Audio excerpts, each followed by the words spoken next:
초등 시절에는 이해에 집중해야 됩니다.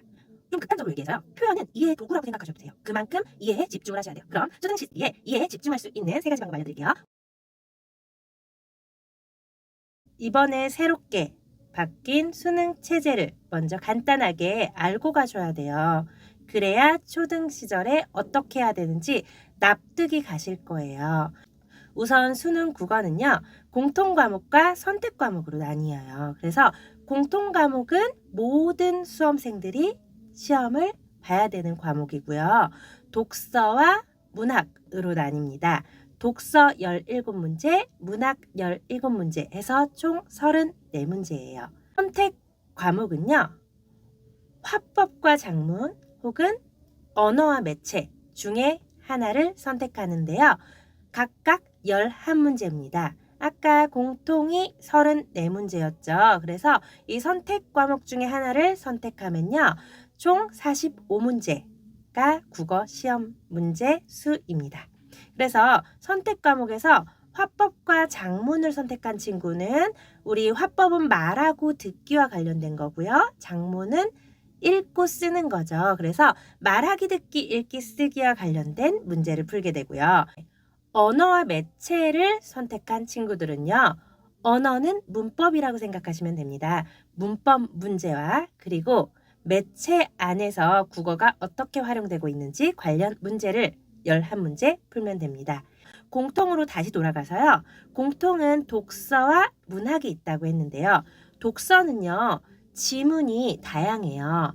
인문지문, 사회지문, 경제도요. 그 다음에 기술과 지문, 예술 지문까지 있는데요. 각 분야의 지문들을 가지고 문제를 푸는 겁니다. 그리고 문학은요. 크게 산문과 시가로 구분이 되는데요. 산문은 소설, 수필, 시나리오나 대본 같은 극장르고요. 그 다음에 시가는요. 우리 옛날 고전시가 그리고 현대시 등이 있습니다.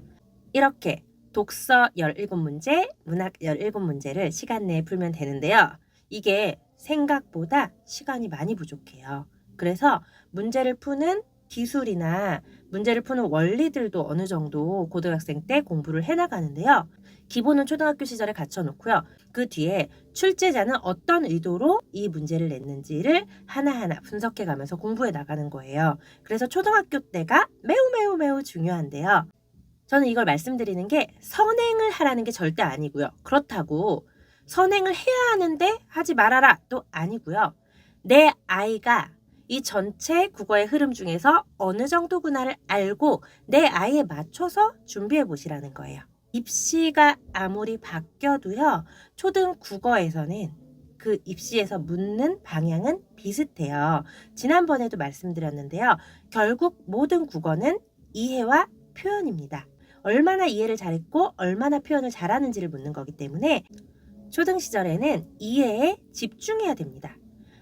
좀 극단적으로 얘기해서요. 표현은 이해의 도구라고 생각하셔도 돼요. 그만큼 이해에 집중을 하셔야 돼요. 그럼 초등 시기에 이해에 집중할 수 있는 세 가지 방법 알려드릴게요. 우선 첫 번째, 초등 시기에 어휘 공부해야 합니다. 이게 공부라고 할 수는 없는 게요. 시중에 어휘 문제집 있죠. 이 어휘 문제집을 달달달 푸는 게 어휘 공부가 아니라요.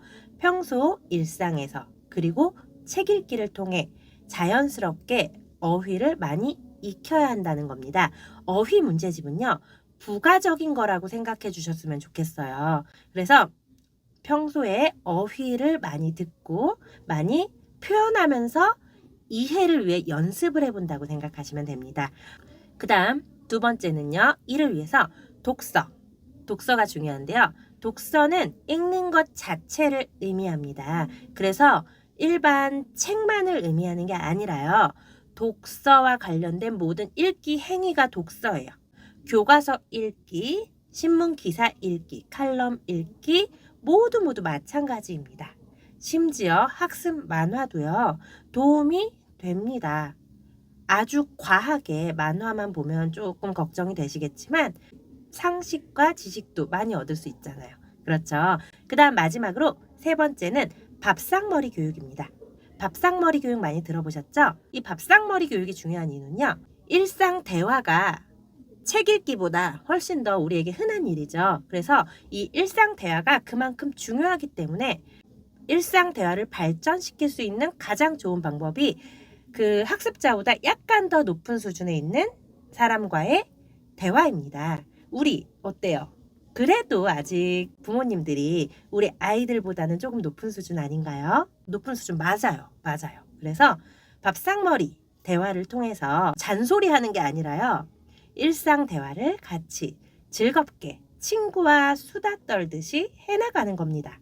이런 밥상머리 대화는 훌륭한 교육이 됩니다. 이렇게 초등 시기는 이해를 바탕으로 해야 하는데요. 제가 극단적으로 표현은 이해 수단이라고 했습니다. 그래서 이해를 위해서 세 가지를 말씀드렸죠. 이 세 가지 중에 첫 번째는 어휘. 어휘의 확장을 위해서 문제집은 보조수단이라고 했어요. 문제집으로만 하려고 하지 말고요. 평소에 다양하게 책 읽기와 밥상머리 교육을 통해서 어휘를 익혀야 됩니다. 그리고 실제 지금 현재 수능에는 이 어휘 문제가 2문제가 나오고 있는데요. 이 문제가요. 그 어휘 자체의 뜻을 묻는 경우도 있지만 그 문장 안에서 혹은 문단 안에서 뜻을 유추해낼 수 있냐도 중요해요. 이걸 문해력이라고도 하죠. 그래서 그 문장과 문단을 그리고 상황과 장면을 얼마나 잘 파악할 수 있는지도 초등 시기에 꼭 익혀야 됩니다. 그리고 두 번째로 독서 중요하다고 했죠. 이 독서는요. 그냥 책만을 의미하는 게 아니라고 했습니다. 모든 읽기 행위가 독서와 관련된 거고요. 심지어 학습 만화도 국어 독서 지문을 이해하는데 좋은 배경 지식이 될 수 있습니다. 국어에 얼마나 많은 소재가 나오는지 아세요? 저는 고등학교 학생들 입시를 가르치면서 상식이 많이 생겨요. 경제 용어, 과학, 이론, 상대성 이론부터 슈레딩거의 고양이부터 이슈가 되고 있는 지식들, 단소의 운용 방법, 정말 많은 걸 저는 이 지문을 통해서 익히고 있는데 아마 고등학교 학생들은 공감할 거예요. 그래서 독서, 읽는 것 자체 중요하고요. 그 다음 마지막으로 세 번째, 밥상머리 대화. 밥상머리 교육 중요하다고 했죠. 저는 밥상머리에서도 대화를 많이 시도하는데요. 평소 여행을 가면서 그 차 안에서도 대화를 많이 해요. 그 시간이 저도 아이들도 좀 스트레스도 풀리고 서로를 알아가는 시간이 되더라고요. 그게 좀 자연스러워지니까 아이들도 어휘가 확장이 되는 게 저는 전문가니까 느껴지고 그리고 그게 느껴지니까 또 욕심이 나니까 계속 여행을 가면서 영상 노출 없이 그렇게 하게 되는 것 같아요. 여러분들도 조금씩 내 아이가 변화되는 게 느껴지시면 재밌어지실 거예요. 그러니까 함께 초등 시기에 이렇게 해봅시다.